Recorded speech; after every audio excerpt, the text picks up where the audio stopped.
नमस्कार, मैं अम्बी वर्मा और आप देख रहे हैं दैनिक समाचार। चलिए आगे बढ़ते हैं कुछ खास खबरों की ओर।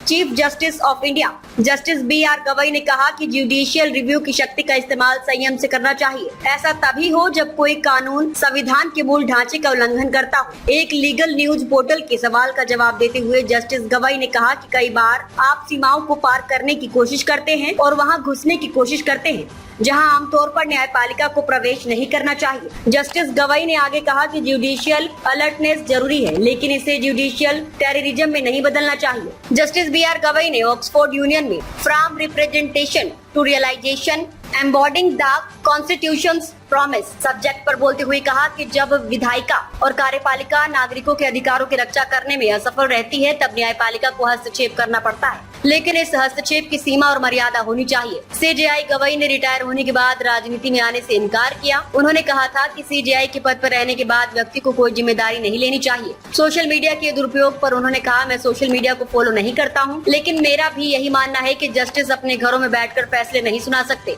हमें आम आदमी के मुद्दों को समझना होगा। जस्टिस बी.आर. गवई ने कहा कि बेंच पर और बेंच से बाहर जज का व्यवहार जुडिशियल एथिक्स के हाई स्टैंडर्ड के मुताबिक होना चाहिए। उन्होंने कहा कि पद पर रहते हुए और शिष्टाचार के दायरे से बाहर जज के किसी राजनेता या नौकरशाह की तारीफ करते हैं तो पूरी न्यायपालिका में लोगों का भरोसा प्रभावित हो सकता है।